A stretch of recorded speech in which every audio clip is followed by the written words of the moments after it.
a media briefing by the Democratic Alliance on Ukraine, and DA Leader John Steenhuisen is now addressing the media. Let's now take you there now.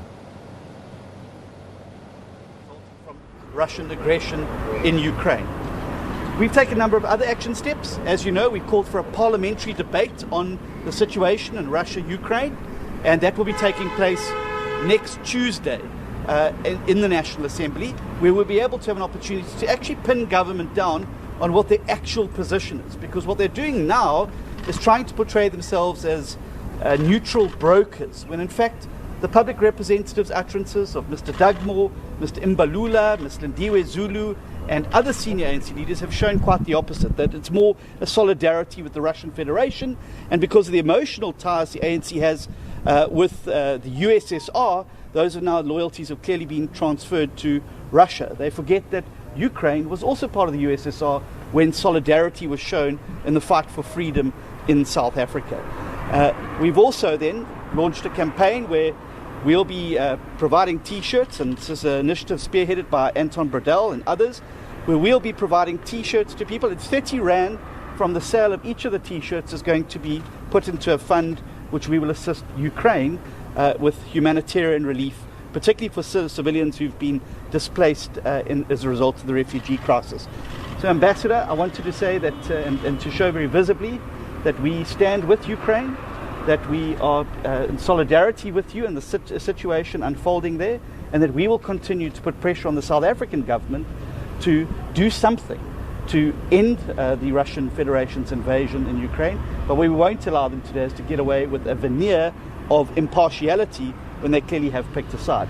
And I wanted to give you a shirt as well, which I'll give you before you leave, and you'll be able to take it back and as a symbol of our solidarity as well with Ukraine. Thank you. I don't know if you'd like to say anything, Ambassador. Good day. It is war in Ukraine, Russian war, real war. Today, African voices are important as ever. South African voices are important. Each of you, I want to feel that pain that now our mothers, sisters, brothers, fathers, children are feeling when one country decides to come to another country to change it without its will. You know, when you are sitting in your house, in your home, and someone is coming to you with a gun and starting to kill you just because maybe he or she doesn't like what TV program you are watching. So that's exactly what is happening now, but the price is very expensive. I'm grateful for the support of the province, of the city, of DA. I'm ready to speak to every one of you. I'm ready to speak with every political party if they want to talk to me. I'm ready to speak to every city in South Africa, in continent. We need you. We can stop it. Every day matters. Please. Thank you. Thank you, Ambassador. Yep. I don't know if there's anyone like to ask any questions or pose any. Yes. Just a question to the Ambassador, please. Sure.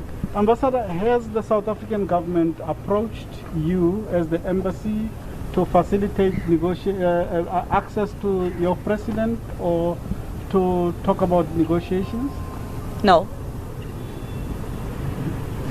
What has been your take on the South African decision on abstaining in the United Nations General Assembly? We are speaking today during the Human Rights Month.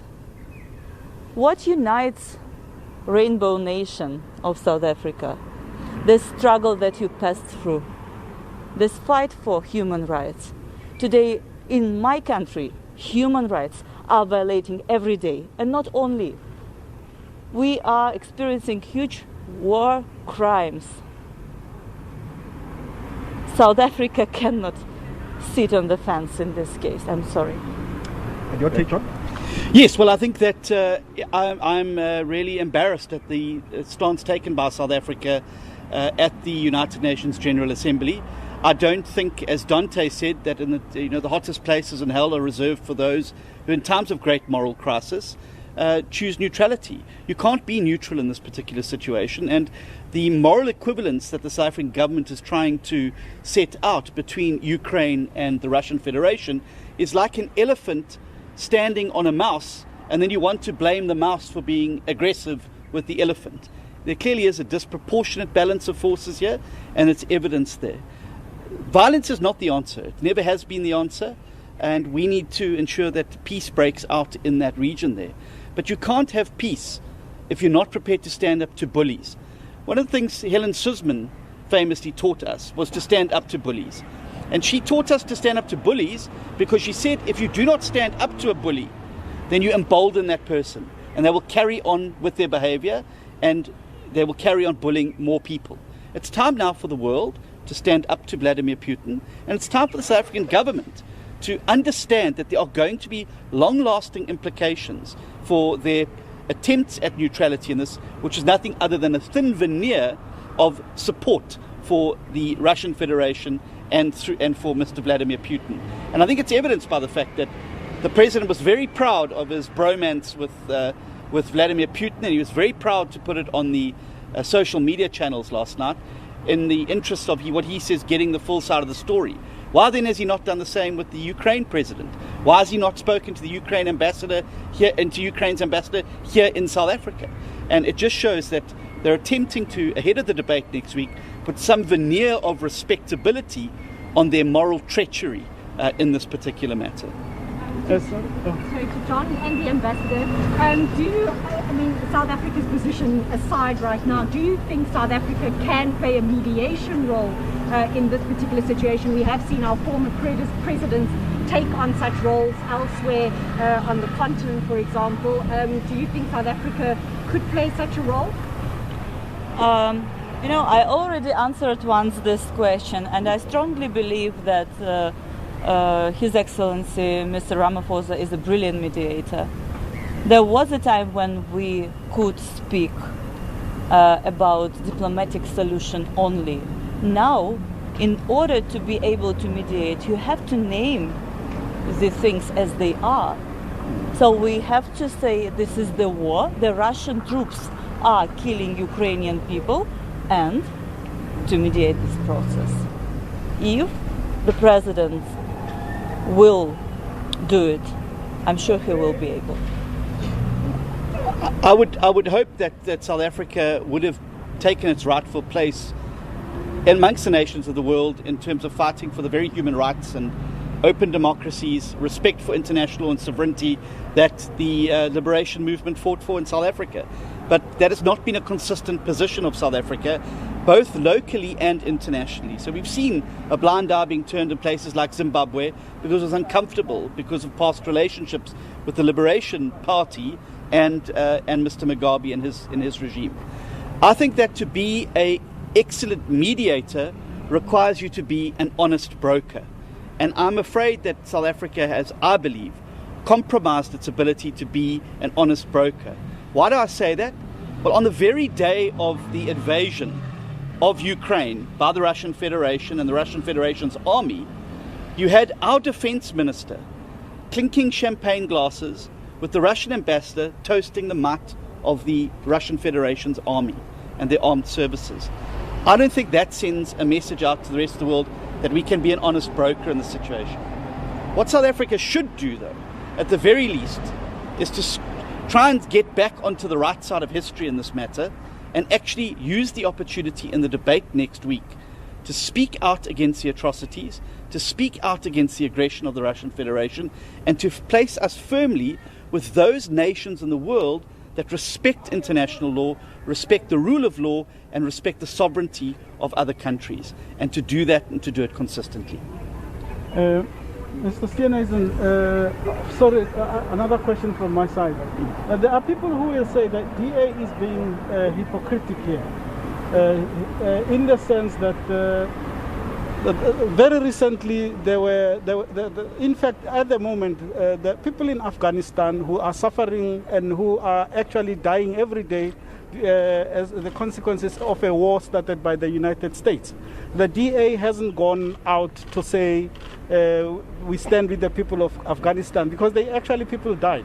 And the DA says that government of South Africa cannot be neutral in this case, but the DA has consistently said that the government of South Africa needs to be neutral when it comes to the Palestinian issues. What do you say to that? You say when they support the Palestinians, they are taking themselves out as honest brokers, but now you want them to be not neutral. First of all, I would encourage you to go back and check the public record. I was incredibly critical of the Biden administration and the mess that they've created in Afghanistan, and I said so at the time, and those comments were very widely covered. I don't agree that war and aggression is a solution to any of the problems that we face around the world. And if anybody can demonstrate the fact that negotiation and peace-seeking and consensus-seeking is the best way to resolve your problems, I think South Africa is the shining beacon of that example. As relates to the Middle East, what we cannot reduce every conflict to is about whataboutism, because then what you're doing is equating situations in different parts of the world with different dynamics and using it as an excuse not to condemn wrongdoing. There have been numerous debates in the parliament behind me on the situation in the Middle East. Mr. Mandela Mandela has brought many motions to the floor of Parliament around the situation in the Middle East. We've debated it ad nauseum. The ANC have had a lot to say about the Middle East, which is frankly outside of our sphere of influence and which has very little impact on South Africa. It is a completely different situation with Ukraine. South Africa is a major exporter to the European Union. South Africa is a major importer of Ukraine's produce, particularly grains and basic foodstuffs and cooking oil, and is going to be absolutely devastated, particularly poor South Africans, by the rising cost of food and fuel over the coming weeks and months in South Africa, which is one of the reasons we've requested the debate. So I don't think you can try and find moral equivalence continuously and try and say, but you don't talk about this, but you talk about that. If something is wrong, it is wrong, and we must speak up against it. I've been very clear. Our position on the Middle East is identical to the official position adopted by the South African government. We believe in a two-state solution with an independent Palestine living in peace next to an independent Israel. There is not even a crack of a difference between South Africa's official government policy and the Democratic Alliance's policy on the Middle East, which seeks to ensure that there is a peaceful solution to that crisis. Except the DA has never condemned the bombing of Palestinian That is not homes. true. That is not true. And I would encourage you to go back and have a look at the statements released by the Democratic Alliance's Darren Bergman. We were very critical of the violence that had taken out there. But again, this is exactly the red herring that the ANC is trying to get the media sucked into. Because if you can get everyone talking about the Middle East, they're going to ignore the situation that's unfolding in the Ukraine. Exactly. We're not going to play that game. We are talking about Ukraine, and we're talking about the fact that in a few weeks' time, cooking oil, which has already gone up by over 22% between February last year and this year, February, is going to go up even further.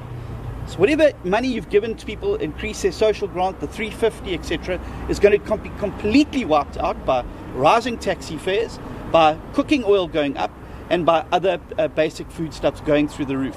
That's going to cause hardship and suffering for the people of South Africa.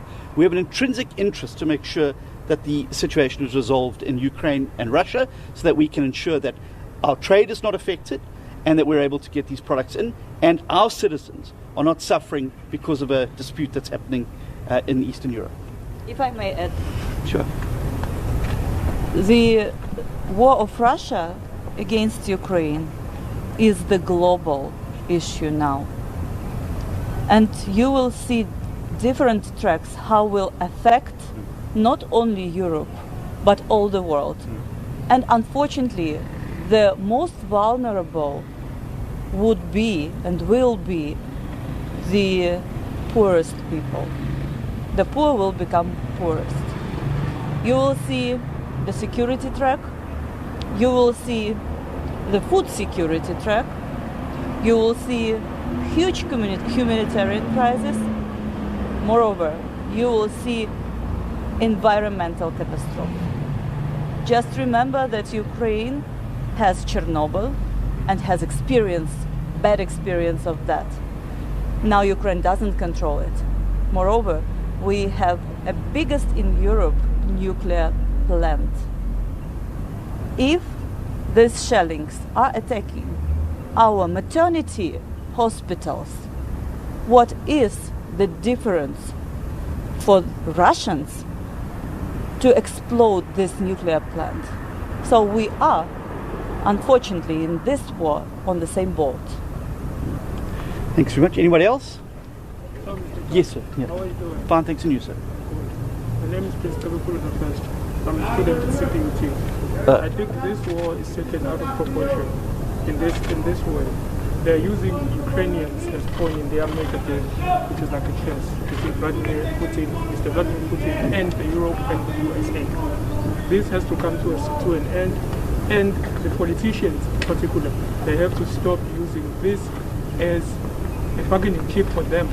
These are people's lives. I'm young as a student. I don't have power at the moment to do something just to stop it. Because as Mr. Mandela taught us, we have to sit down and negotiate, hear both sides of the story. No matter which side we're choosing, we have to forget about choosing right now. It's Ukraine's life that matters right now. And when it comes to the point of the Palestinians and the Middle East and all the countries that are affected, I've seen what happened in Libya. The country's official opposition party, the Democratic Alliance, reaffirming its support to the people and the government of Ukraine. And in the same vein, DA leader John Steenhuisen punching holes in the South African government's stance and position it has taken on Ukraine, saying that this is not the time to be silent.